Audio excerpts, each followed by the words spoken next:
प्यारे बच्चों, आप सभी का कक्षा में स्वागत है। मैं डॉक्टर मंजीत और आज हम करने जा रहे हैं वृत्त। तो चलिए सबसे पहले एक बार डिफाइन कर लेते हैं कि हमारे पास वृत्त क्या होता है। जैसा कि आप आकृति देख पा रहे हैं ना, तो क्या होता है हमारे पास सर्कल। डिफाइन करेगा तो सर्कल क्या होता है, उन बिंदुओं का समूह जिनकी एक निश्चित बिंदु से दूरी समान रहे उसको हम क्या कहते हैं, वृत्त। और वो जो निश्चित बिंदु क्या है, निश्चित दूरी, निश्चित बिंदु और निश्चित दूरी। निश्चित बिंदु को हमने क्या नाम दे दिया है, निश्चित बिंदु कहलाता वृत्त का सेंटर, केंद्र। जैसे आप देख पा रहे इस वृत्त का केंद्र क्या है, ओ। तो वृत्त की परिधि पे जितने भी बिंदु सिचुएटेड हैं, इसकी वृत्त की परिधि पे जितने भी बिंदु हैं, सबकी डिस्टेंस इस केंद्र से क्या होती है बेटा, समान।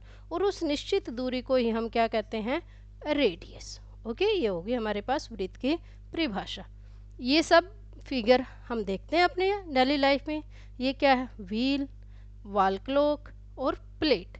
अब क्वेश्चन आता है कि हमने व्हील को सर्कुलर ही क्यों रखा, वाई नोट रेक्टेंगल, स्क्वायर।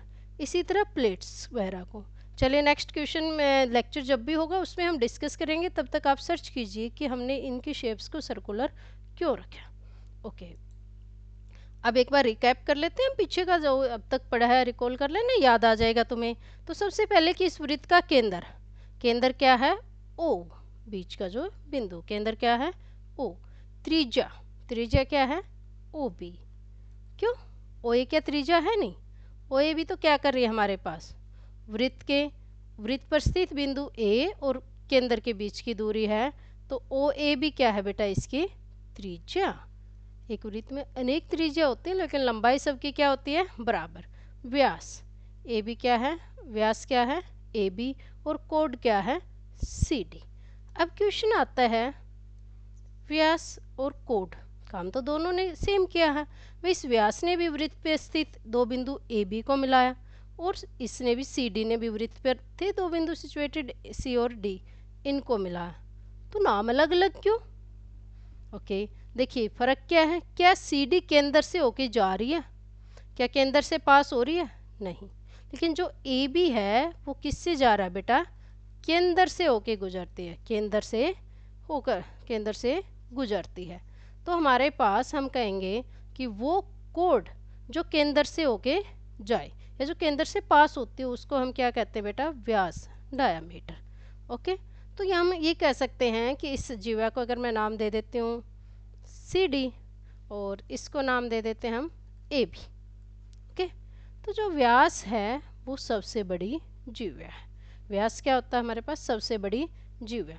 और त्रिज्या और व्यास का रिलेशन ये होता है, सबको पता है कि जो व्यास है वो त्रिज्या का क्या होता है, 2 गुना। हम कह सकते हैं कि डी बराबर क्या होता है, 2r। ओके, क्लियर है इतना। चलिए अब हम डिस्कस करेंगे कि एक वृत्त और एक रेखा की क्या पोजीशन हो सकती है, कितनी तरह से हम उनको दर्शा सकते हैं। चलिए स्क्रीन पे 3 दिख रही है डिफरेंट आकृति। पहली में भी क्या है, ये line P Q, P Q line है जो वृत्त से बाहर है, कहीं भी वृत्त को टच नहीं कर रही, न ही काट रही है। ये वृत्त को एक बिंदु पे टच कर रही है और ये वृत्त को 2 बिंदुओं पर इंटरसेक्ट कर रही है, प्रतिच्छेद कर रही है। चलिए अब हम इन तीनों केस को डिस्कस कर लेते हैं। अब ये है कि जब रेखा, देखिए रेखाएं अलग अलग थी, पोजीशन अलग अलग थी, तो नाम भी अलग अलग होंगे। तो हम क्या कहेंगे कि जब कोई लाइन किसी वृत्त को इंटरसेक्ट ना करे या कहीं भी टच ना करे तो उस रेखा को क्या कहते हैं बेटा, हम नॉन इंटरसेक्टिंग लाइन, अप्रतिच्छेदी रेखा। तो जो पी क्यू रेखा है वो कैसी है बेटा, अप्रतिच्छेदी रेखा। क्या है ये, अप्रतिच्छेदी रेखा। तो अप्रतिच्छेदी रेखा में क्या होता है, जब कोई रेखा अप्रतिच्छेदी हो तो सर्कल और लाइन के बीच में कोई भी कॉमन पॉइंट नहीं होता। ओके, अब हमारे पास दूसरा केस है कि कोई कॉमन पॉइंट हो सकता है। जैसा कि आप फिगर में देख रहे हो कि जो पी क्यू लाइन है इसने वृत्त को एक बिंदु पे टच किया। कौन सा बिंदु का नाम क्या है, ए। किस बिंदु पे टच किया बेटे, ए बिंदु पे किया ना, ए बिंदु पे इसने वृत्त को टच किया। तो इस बिंदु ए को हम क्या कहते हैं, स्पर्श बिंदु। क्या कहते हैं, स्पर्श बिंदु। और जो ये पी क्यू लाइन है, इस लाइन को क्या कहते हैं हम, स्पर्श रेखा, टेंजेंट। तो पी क्यू, जब कोई रेखा किसी वृत्त को एक पॉइंट पे स्पर्श करे, या हम कहें कि रेखा और वृत्त का केवल एक ही बिंदु कॉमन हो, तब वो कैसी रेखा होती है, स्पर्श रेखा, टेंजेंट। ओके, ये सब हमारे पास डेली लाइफ में टेंजेंट लाइन के एग्जांपल हैं। जब कोई व्हीकल अपना सड़क पे मूव करता है तो कोई ना कोई पॉइंट होता है, एक पॉइंट पे जो सड़क है वो उसका किसका काम करती है बेटा, टेंजेंट का। जब इस पुली है, ये पानी निकालने वाली रस्सी है, इस रस्सी को अगर हम सीधा कर देंगे तो भी ये इस पुली पे क्या होगी, टेंजेंट होगी। ओके, और अब बात करेंगे थर्ड केस, जब हमारा था कि जब कोई लाइन किसी वृत्त को दो बिंदुओं पर इंटरसेक्ट करे। जैसे लाइन आप फिगर में देख रहे हो ना, पी क्यू वृत्त को दो बिंदुओं पे काट रही है, इनको नाम दे देते हैं हम ए और बी। तो उस रेखा को हम क्या कहते हैं बेटा, छेदक रेखा। क्या कहते हैं, सिकेंट छेदक रेखा। तो अब तक हमने क्या किया कि जो समाना अप्रतिच्छेदी रेखा है वो वृत्त को कहीं पे भी नहीं काटती। ओके, और जो स्पर्श रेखा है वो वृत्त को एक बिंदु पे काटती है। और जो हमारे पास, एक मिनट, छेदक रेखा सेकेंड लाइन होगी, वो वृत्त को कहाँ, कितने बिंदुओं पे कट करती है, दो बिंदुओं पे। ओके, अब इन क्वेश्चंस के हम रिप्लाई करेंगे, रिकॉल कर लेंगे जितना अब तक हमने किया है। इस वृत्त का केंद्र क्या है, ओ। केंद्र क्या है बेटे, ओ। अप्रतिच्छेदी रेखा, नॉन इंटरसेक्टिंग लाइन, जो वृत्त को इंटरसेक्ट ना करे, तो वो क्या है हमारे पास, पी क्यू। पी क्यू, हम कह सकते हैं कि नॉन इंटरसेक्टिंग लाइन और सर्कल का कोई भी पॉइंट कॉमन पॉइंट नहीं होता। फिर है स्पर्श रेखा, जो एक पॉइंट पे टच करे, ये क्या है, a b. Point of contact, जहाँ पे ए बी लाइन ने वृत्त को स्पर्श किया, तो वो कौन सा है, एन। सिकेंट छेदक रेखा, तो सिकेंट क्या होगी, दो बिंदुओं पे कट करने वाली लाइन कौन सी जा रही है हमारे पास, एक्स वाई। ओके, चलिए नेक्स्ट हम देखते हैं कि एक वृत्त पर कितनी छेदक रेखा और कितनी स्पर्श रेखा बना सकते हैं। ओके, देख पा रहे हो आप। तो हम क्या कह सकते हैं कि एक वृत्त पर अनेक छेदक रेखा बना सकते हैं। भाई, एक वृत्त पर अनेक बिंदु होते हैं, हर एक बिंदु के कोरस्पॉन्डिंग हम कोई भी दो बिंदुओं को लेंगे, मिला देंगे, तो हमारे पास क्या बन जाएगी, छेदक रेखा। तो एक वृत्त पर अनेक छेदक रेखाएं खींची जा सकती हैं। अब हम डिस्कस करेंगे कि स्पर्श रेखा, टेंजेंट कितनी खींच सकते हैं। जैसा कि अभी मैंने बताया कि एक वृत्त पर अनेक बिंदु होते हैं और हर एक बिंदु के कोरस्पॉन्डिंग एक टेंजेंट हम खींच सकते हैं। तो एक वृत्त पर अनेक स्पर्श लाइंस और अनेक छेदक रेखा हम खींच सकते हैं। ओके, पीछे था हमने कि एक वृत्त पर कितनी, अब है कि एक बिंदु से कितनी खींच सकते हैं हम छेदक रेखा। एक बिंदु से कितनी छेदक रेखा खींच सकते हैं और कितने स्पर्श। जैसा कि आप, अगर मैं इस बिंदु को P नाम दे दूं, तो बहुत सारी तो हमने खींची है, इस पे 1 2 3 4 हम खींच चुके हैं, और भी खींच सकते हैं। तो एक वृत्त पर स्थित एक बिंदु से अनेक छेदक रेखाएं खींच सकते हैं। स्पर्श रेखा कितनी खींच पाएंगे। अब क्वेश्चन है कि एक बिंदु से कितनी स्पर्श रेखा हम खींच सकते हैं। दूसरी कोई भी लाइन जाएगी इस बिंदु से, वो इंटरसेक्टिंग लाइन बनेगी। इस सर्कल पे आप करके देखना ड्रॉ। ओके, तो एक वृत्त पर स्थित एक बिंदु से एक और केवल एक टेंजेंट लाइन खींच सकते हैं। बेटे ये देखना कि एक वृत्त पर स्पर्श रेखा अनेक खींच सकते हैं, लेकिन एक वृत्त पर स्थित एक बिंदु से फर्क क्या है, एक बिंदु से केवल एक स्पर्श रेखा खींची जा सकती है। और ये क्या कहलाता है कि छेदक रेखा हम अनेक खींच सकते हैं। ओके, अब हम बात करेंगे कि हम समानांतर छेदक रेखा, एक वृत्त पर कितनी समानांतर छेदक रेखा खींच सकते हैं और कितनी स्पर्श रेखाएं खींची जा सकती हैं। ये छेदक रेखा है और ये कैसी रेखा है बेटा, स्पर्श। ये कौन सी लाइन है, स्पर्श रेखा, टेंजेंट। और ये कौन सी है हमारे पास, छेदक। तो ये है कि इसके समानांतर हम कितनी लाइंस खींच सकते हैं और इसके समानांतर कितनी खींच सकते हैं। देखिए इससे भी ज़्यादा हम खींच सकते हैं। तो एक वृत्त पर अनेक समानांतर छेदक रेखा खींची जा सकती हैं। स्पर्श रेखा, एक वृत्त पर अधिक से अधिक मैक्सिमम हम 2 समानांतर स्पर्श रेखाएं खींच सकते हैं। तो एक वृत्त पर छेदक रेखा अनेक खींच सकते हैं, समानांतर छेदक रेखा अनेक हो सकती हैं, लेकिन समानांतर स्पर्श रेखा केवल 2 होंगी। ओके, अब हम डिस्कस करेंगे कि एक वृत्त कर स्पर्श रेखा और स्पर्श बिंदु से जाने वाली त्रिज्या के बीच का कोण क्या होता है। ओके, चलिए, ये हमारे पास क्या है, स्पर्श रेखा है, ये क्या है, स्पर्श बिंदु। तो ये कोण कितने का है, देख पा रहे हैं यहाँ पे। तो ये एंगल हमारे पास कितने डिग्री का है, 90। तो स्पर्श रेखा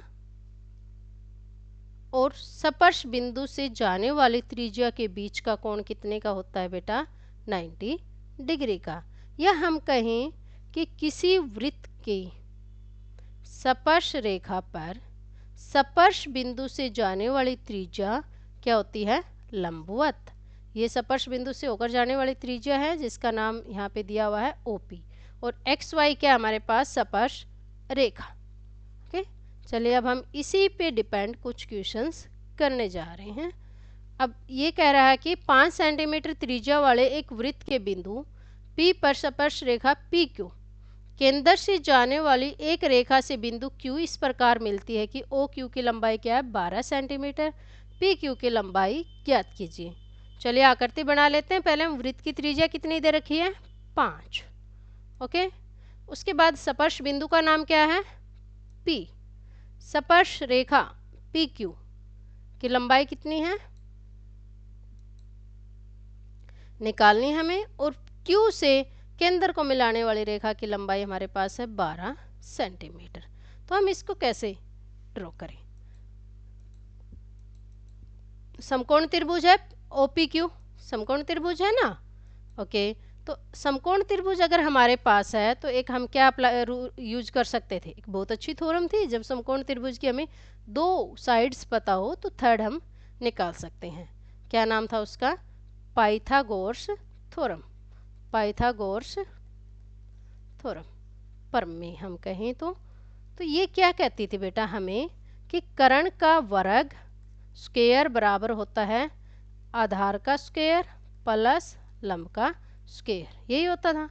अब OPQ समकोण त्रिभुज है, तो इसमें कर्ण क्या होगा, एंगल P क्या है, 90 डिग्री है। तो समकोण के सामने वाली भुजा क्या होती थी, कर्ण। तो OQ क्या है, कर्ण है, OP क्या है, लंब है, और PQ क्या है बेटे, आधार। इन सब का मान रखेंगे। कर्ण क्या है हमारे पास, OQ का स्क्वायर बराबर है लंब आधार OQ का स्क्वायर प्लस PQ का स्क्वायर प्लस लंब OP का वर्ग। कर्ण कितना, 12 वर्ग, PQ हमें फाइंड आउट करना है, और OP क्या है, 5। अब देखिए ये 12 का स्क्वायर कितना होता है, 144। PQ का स्क्वायर हमें नहीं पता क्या है, और ये क्या 25। इसको उस साइड जाएंगे, स्क्वायर को हटाएंगे तो आंसर कितना आ जाएगा, स्क्वायर रूट 119। तो PQ की लंबाई क्या होगी, 119। चलिए एक और करते हैं कि आकृति में 2 सकेंद्रीय वृत्त। अब आपको ये आ रहा होगा कि सकेंद्रीय वृत्त क्या होते हैं, 2 या 2 से अधिक वृत्त जिनकी त्रिज्या क्या हो, जिनका केंद्र क्या हो, एक ही हो, उनको क्या बोलते हैं बेटा हम, सकेंद्रीय वृत्त। तो यहाँ पे जो वृत्त है सकेंद्रीय वृत्त है, इनकी त्रिज्या 3 है, एक की 5 है। तो इनर की त्रिज्या छोटी होगी, तो इनर वृत्त की त्रिज्या क्या होगी, 3। AB हमारे पास क्या है बेटा, 3 सेंटीमीटर है, और बाह्य वृत्त की त्रिज्या क्या है, AC, वो क्या है हमारे पास, 5 सेंटीमीटर। हमें फाइंड आउट क्या करना है, BC की लंबाई ज्ञात कीजिए। तो यहाँ पे भी सेम है, जो BC है वो इनर सर्कल है जो, उसके ऊपर क्या है बेटा, टेंजेंट है। तो कोण B कितने का होगा, 90 डिग्री का। तो जो त्रिभुज है ABC कैसी त्रिभुज है, समकोण। कैसी त्रिभुज है बेटे, समकोण त्रिभुज। तो समकोण त्रिभुज है हमारे पास, तो क्या होगा, AC का वर्ग किसके बराबर आएगा, लंब का वर्ग, पाइथागोरस का यूज करके अभी पीछे किया था ना हमने। AC का वर्ग बराबर होगा AB का वर्ग प्लस BC का वर्ग। AC बाह्यवृत्त की त्रिज्या है तो कितनी होगी, 5 का वर्ग, AB 3 है इसका स्क्वायर प्लस BC का स्क्वायर, तो 25 माइनस 9 बराबर है BC स्क्वायर। आप कह सकते हो कि square root 16 equal to BC, तो BC बराबर क्या आ जाएगा, 4। तो BC की लंबाई क्या होगी, 4। ओके, तो इस तरह से हम निकाल सकते हैं। और भी क्वेश्चंस आप ट्राई कर सकते हैं। अब कुछ क्वेश्चंस के जरिए हम रिवाइज करेंगे जो अब तक हमने किया। ये कहता है कि वृत्त के किसी बिंदु पर स्पर्श रेखा स्पर्श बिंदु से जाने वाली त्रिज्या के बीच का कोण। सबसे पहला रिजल्ट ये हमने किया था कि मान लीजिए कि ये वृत्त है बेटा, ओके, इसके ऊपर ये एक टेंजेंट लाइन है, ये टेंजेंट बिंदु से जाने वाली त्रिज्या है, इनके बीच का एंगल पूछ रखा है कि क्या होगा। अभी किया था ना हमने कि वृत्त के किसी स्पर्श रेखा पर स्पर्श बिंदु से जाने वाली त्रिज्या क्या होती है, लंबवत। तो हमारे पास एंगल कितने का हो जाएगा, 90। तो कितने डिग्री का हो जाएगा ये एंगल, समकोण। ओके, अगला आकृति है, OP दे रखा है, ये कोण इतना है, और हमारे पास PQ स्पर्श रेखा है, तो कोण POQ 40 डिग्री है। हमें क्या निकालना है, OPQ। तो सबसे पहले मुझे ये बताइए कि त्रिभुज है, त्रिभुज के तीनों कोणों का जोड़ कितना होता है, 180 होता है ना। ओके, तो कोण P प्लस कोण O प्लस कोण Q बराबर क्या होता है बेटा, 180 डिग्री। अभी हमने पीछे रिजल्ट किया था, देखिए PQ क्या है, स्पर्श रेखा, स्पर्श रेखा है, और OP क्या है, स्पर्श बिंदु से जाने वाली त्रिज्या। तो जो कोण OPQ कितने का होगा, 90 डिग्री, लंबवत होती है ना ये दोनों। तो अब त्रिभुज POQ से देखिए बेटे, कोण P कितने का आ गया हमारे पास, 90 डिग्री, और ये कौन सा है, कोण O है 40 डिग्री, प्लस कोण Q हमें नहीं पता, और तीनों को जोड़ा 180। इन दोनों को जोड़ा हमने 130, और 80 में से हमने 180 में से 130 माइनस किया तो कितना आ गया, 50। ओके, चलिए एक क्वेश्चन और करते हैं इसी तरह। ये कह रहा है कि वृत्त की त्रिज्या है 6 सेंटीमीटर। ओके, रेखा PQ के अंदर से जाने वाली लाइन है जिसकी लंबाई दे रखी है हमें 10 OP। बहुत इजी है ना, कर पा सकते हो। चलिए मैं करवा देती हूँ ये और। तो हमारे पास त्रिभुज जो है, त्रिभुज OPQ कैसी है, समकोण त्रिभुज है। तो समकोण में हम क्या करेंगे, पाइथागोरस का यूज करेंगे। तो पाइथागोरस का यूज करके क्या आएगा हमारे पास, OQ का स्क्वायर बराबर है OP का स्क्वायर प्लस PQ का स्क्वायर। अब OQ 10 का स्क्वायर, OP 6 का स्क्वायर प्लस PQ का स्क्वायर। आप इसको सोल्व करेंगे बेटा, 10 का स्क्वायर करेंगे हम 100, और इसका करेंगे इधर ले आएंगे, इसको करने के बाद 36 PQ का स्क्वायर, तो ये आ जाएगा 64 PQ का स्क्वायर। तो PQ की लेंथ क्या आ गई, 8। PQ की लेंथ क्या आ गई, 8 centimetre. Thank you, keep learning.